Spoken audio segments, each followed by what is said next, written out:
Ya, Assalamualaikum warahmatullahi wabarakatuh. Bertemu lagi kita pada kelas hari Rabu. Hari ini kita akan melakukan latihan tutorial kimia untuk subtopik 7.3 bersama saya, Cikgu Husna dan juga pelajar-pelajar 4 beta. Okey, apa yang perlu kamu lakukan ialah sediakan buku teks dan buku muka surat 239. Okey, saya harap kamu semua bersedia dengan sebatang pen, kertas dan juga kalkulator. Saya rasa ada pengiraan di dalam latihan tutorial kimia ini. Okey, kita akan teruskan. Okey, untuk subtopik bab 7, itu faktor yang mempengaruhi kadar tindak balas. Kita akan melakukan latihan dalam uji kendiri 7.3. Muka surat tadi 239. Okey, saya nak kamu semua stop dulu video ni dan jawab soalan dalam buku teks muka surat 239 hanya 10 minit sahaja.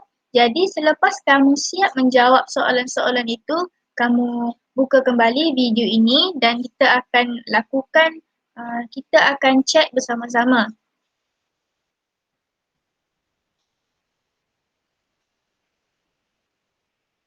Okey, setelah kamu menjawab soalan itu, jom kita cek jawapan kamu semua betul ataupun tidak. Okey, untuk soalan ujikan diri 7.2, soalan yang pertama, kadar tindak balas dipengaruhi oleh beberapa faktor. Okey, untuk soalan A,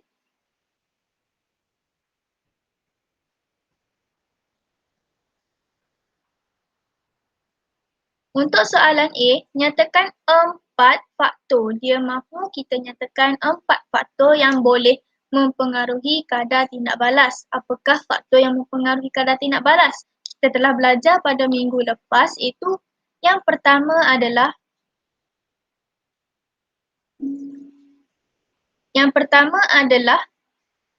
saiz bahan tindak balas. Okey, sekiranya kamu betul, kamu tandakan right pada jawapan yang kamu telah lakukan itu tadi.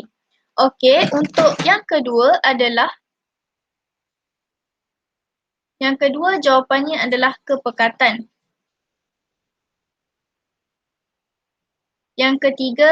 Faktor yang ketiga adalah faktor suhu. Dan yang terakhir adalah faktor, ya betul, makin. Okey, ini untuk soalan 1A. Okey, untuk soalan 1B pula, logam zinc itu Zn bertindak balas dengan zinc sulfurik.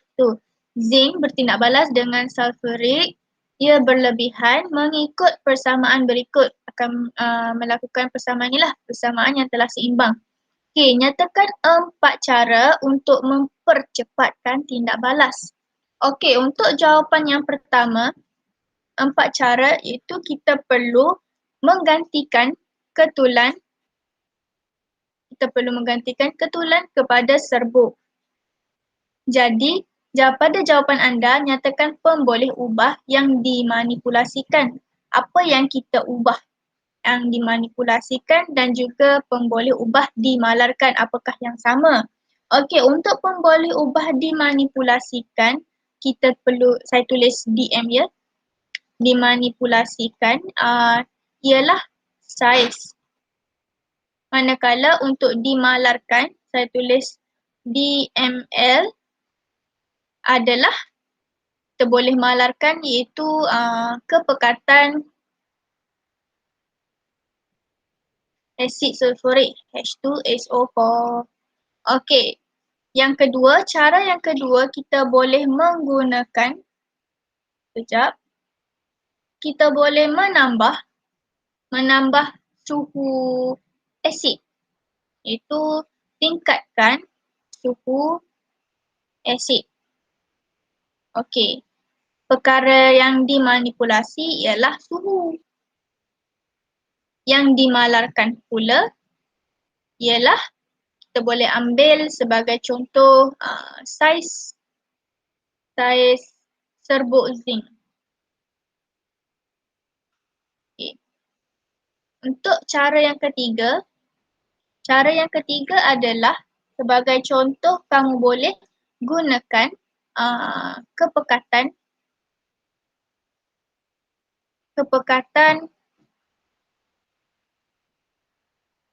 H2SO4 yang berbeza. Sebagai contoh, kamu jalankan dua eksperimen. Eksperimen yang pertama, kamu masukkan kepekatan H2SO4 ini pada 5 sentimeter padu. Ataupun yang kedua ini, kamu masukkan 3 desimeter padu. Okay, jadi adalah perbezaannya di situ kan, kepekatan H2SO4. Jadi apa yang berubah adalah yang dimanipulasi adalah kepekatan. Okey, yang dimalarkan pula kita boleh malarkan itu contoh suhu H2SO4. Macam contoh yang tadi eksperimen 1 kita gunakan 30 darjah Celsius. Yang kedua pun, eksperimen yang kedua pun kita menggunakan 30 darjah Celsius juga. Okey, untuk contoh yang keempat, saya sapu dulu yang ni.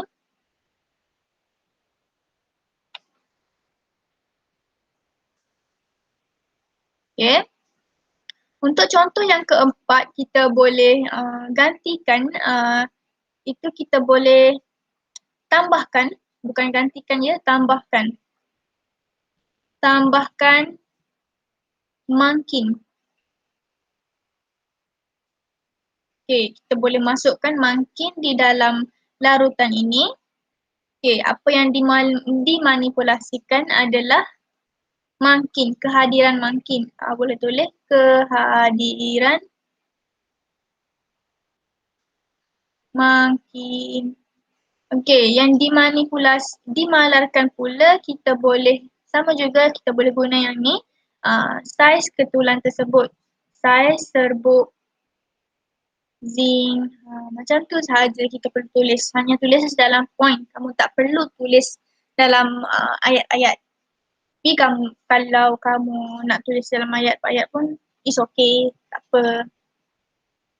Okey, untuk soalan yang kedua, ni jawapan tadilah. Kalau kamu nak salin, boleh salin. Kamu boleh stop dulu video ni. Okey, kita teruskan dengan eksperimen nombor 2. 4 eksperimen, iaitu 4 eksperimen. Eksperimen 1, 2, 3 dan 4. Mengkaji tindak balas 2 gram marma CaCO3 dengan 15 cm padu hasid hidroklorik itu HCl ditunjukkan dalam 17.7. Okey, untuk eksperimen 1 ia menggunakan ketulan. Eksperimen 2 pun menggunakan ketulan, tetapi eksperimen 3 dan eksperimen 4 menggunakan serbuk marma. Okey, untuk eksperimen 1 dan 2 terdapat perbezaan kepekatan hasid HCl iaitu asid hidroklorik. Eksperimen 1 menggunakan 1.0 mol DM padu. Manakala eksperimen 2 5.0 mol DM padu. Sama juga terdapat perbezaan juga antara eksperimen 1, eksperimen 3 dan eksperimen 4. 1 dan juga 5. Okey, terdapat juga perbezaan suhu. Okey, untuk eksperimen 1 dan 2 suhunya adalah sama. Manakala untuk eksperimen 3 suhunya berbeza, iaitu 60 darjah Celsius. Okey, nyatakan perubahan yang dapat diperhatikan dan diukur dengan untuk menentukan kadar tindak balas. Okey, jadi apakah perbezaannya? Perubahan yang dapat diperhatikan, perubahannya adalah masa untuk pembukaan gas. Masa untuk pembukaan gas, pembuakan, bukan pembukaan, pembuakan maksudnya berlakunya buakan-buakan, maksud macam mana? Terdapatnya kehadiran CO2 dalam inilah, kita boleh tengok bubble-bubble di sini. Ini adalah pembuakan gas. Ataupun kamu boleh perubahan yang diperhatikan boleh juga kita tulis masa untuk semua marma masa untuk semua ketulan ataupun serbuk marma ini uh, habis bertindak balas, tidak kelihatan. Kita boleh tulis. Okey, sini saya tulis dia. Jawapan dia satu, kamu boleh tulis masa untuk pembuakan untuk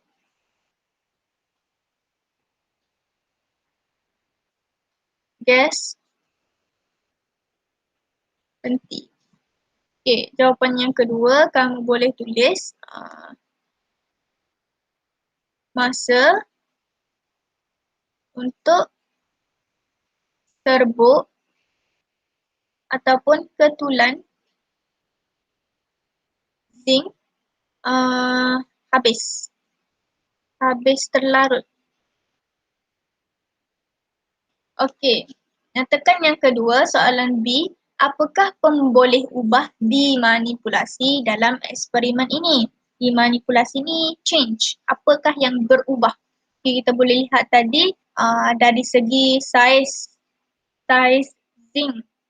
Dan yang kedua suhu air.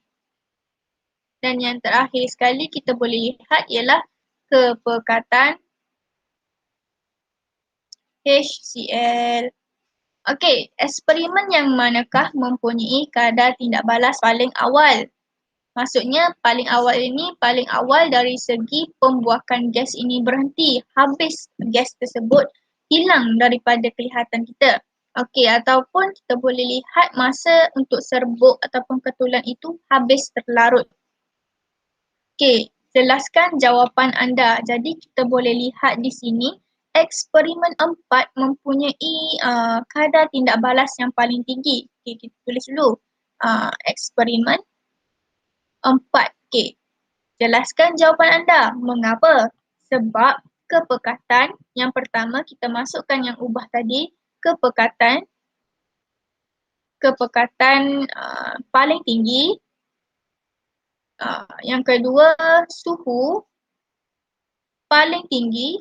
Dan yang terakhir saiz bahan zinc paling kecil. Paling kecil ataupun halus. Okay, itu sahaja kamu perlu tulis. Kalau kamu nak tulis dalam bentuk ayat pun boleh. Ataupun kalau kamu ingin membuat dalam bentuk point pun boleh. Sebab ini bukan soalan esei. Ini adalah soalan bahagian A. Okey. Itu sahaja untuk latihan kelas kita pada hari ini. Saya harap dan saya berterima kasih kepada pelajar yang menonton sehingga habis video ini dan melakukan latihan-latihan yang saya berikan ini. Jadi saya mendoakan anda supaya semakin bijak, semakin pintar dan juga semakin rajin walaupun kita dalam pandemik COVID-19 ini. Okey, itu sahaja kelas kita pada hari ini. Sekian, terima kasih.